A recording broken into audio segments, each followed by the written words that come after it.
Damien, tu avais apparemment un deuxième événement, un deuxième moment fort de ta carrière sportive. Tu hésitais entre deux au départ. Oui, mon deuxième moment il est beaucoup plus sportif. C'est le dernier jour des Jeux paralympiques à Athènes. Donc pour revenir un petit peu sur l'événement, c'était mes premiers Jeux olympiques. J'arrivais un petit peu en posture d'outsider parce que voilà, j'avais fait 2 très bonnes saisons, mais globalement j'étais toujours derrière l'Allemand qui trustait un peu tous les podiums. Et donc voilà, je savais en arrivant que j'étais capable de réussir une performance, mais j'étais pas encore au niveau de penser que je pouvais faire une médaille d'or. Et donc les choses s'enchaînent bien. J'arrive à relativement bien gérer ce début de championnat et donc arrive la veille de la dernière journée et je me retrouve à égalité de points avec l'Américain. Avec un petit avantage pour moi parce que j'avais gagné une manche de plus que lui. Donc voilà, en tout cas, il reste une manche à courir le lendemain et on sait celui qui fait devant l'autre gagne les jeux, quoi. Donc voilà, c'est un moment particulier parce que le soir, voilà, tu prends les classements, tu regardes ça, tu dis, tu prends la météo, comment ça peut se passer demain, comment tu peux gérer la chose. Donc il y a plusieurs façons de voir, hein.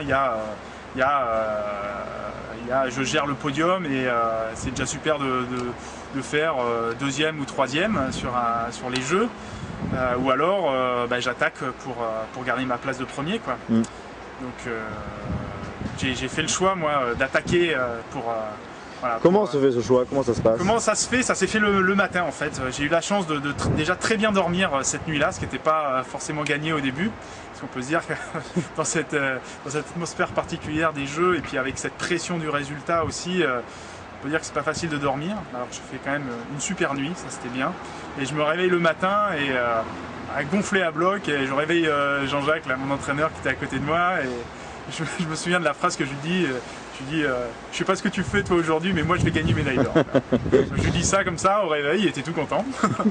Et voilà, et donc je suis arrivé gonflé à bloc sur le plan d'eau. Et la veille, il y a des discussions autour du sujet ou pas beaucoup finalement? Pas trop. On en discute forcément un petit peu, mais il n'y a pas de plan de bataille qui est établi. C'est des moments, de toute façon c'est difficile à gérer émotionnellement aussi, donc c'est pas facile de réussir à en sortir quelque chose de vraiment lucide, quoi. Donc, comment t'expliques que tu es bien dormi? Je sais pas, je pense que j'étais serein, j'étais content de mon championnat déjà, c'était une bonne chose.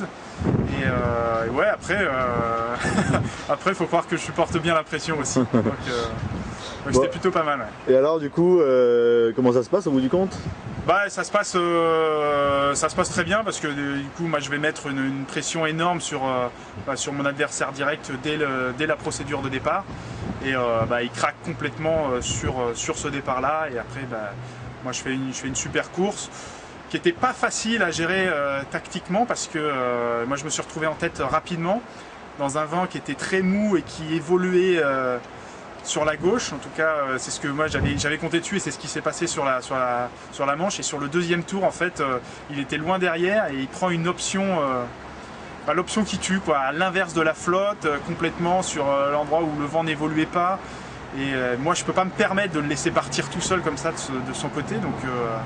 Donc à ce moment-là je décide de lâcher la tête de la flotte et d'aller le contrôler lui, quoi. Donc j'accepte de perdre le leadership sur cette régate là. Du coup je finirai 4e. Mais voilà, c'était un risque mesuré parce que voilà, l'objectif c'était de rester sur la première marche du podium, c'était pas de gagner cette manche là. Et je sais que le moment où je prends cette décision sur l'eau, j'ai pas mis longtemps à la prendre parce que j'ai tout de suite vu l'intérêt de cette décision, mais à contre-coup c'est vrai que faut l'assumer quand même. Ouais.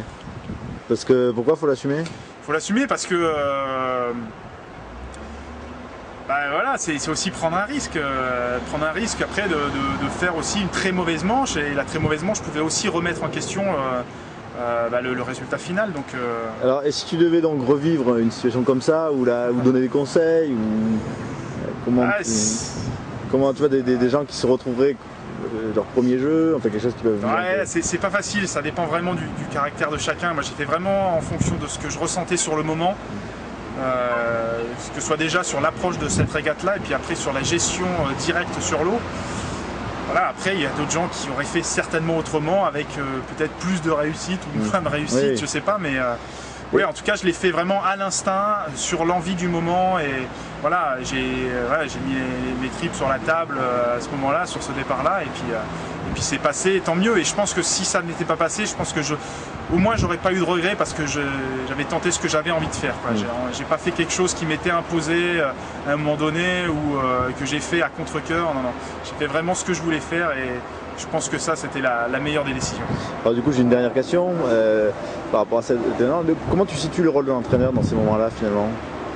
L'entraîneur est très important, même s'il n'a pas participé directement à cette prise de décision qui m'était propre, mais bon, il a permis tout au long de la semaine d'appuyer sur les points forts et sur les points faibles, ce qui permet de faire des choix efficaces sur l'eau. Moi je savais que j'étais rapide et donc en la jouant à la régulière avec l'Américain ça pouvait passer. Je savais qu'en lui mettant la pression aussi, ça c'était un petit peu plus culotté parce que lui c'est quelqu'un qui avait beaucoup d'expérience, que ce soit dans les séries olympiques ou paralympiques. Il était déjà médaillé aux Jeux à Sydney, il était médaillé de bronze en sailing et médaillé d'argent en sailing et médaillé de bronze en 2.4, donc c'est quelqu'un qui avait quand même énormément de bagages. Et voilà, donc arriver à le faire craquer, c'était aussi un challenge, mais voilà, j'y suis allé. Alors justement, et le rôle de l'entraîneur, tout ça, comment tu vois, s'il avait des conseils à filer aux entraîneurs finalement par rapport. J'imagine que c'est pas évident non plus pour eux. Non, c'est pas évident parce que 5 ans après, c'est pas facile de faire non plus comment dire, la description totale de cet événement, parce que non, c'était. Ouais, et moi mon entraîneur il m'a vraiment aidé parce que voilà, il a su mettre l'accent sur mes points forts et dans ces moments-là on peut compter que sur ses points forts pour réussir quelque chose. Bon, je te remercie Damien. Merci.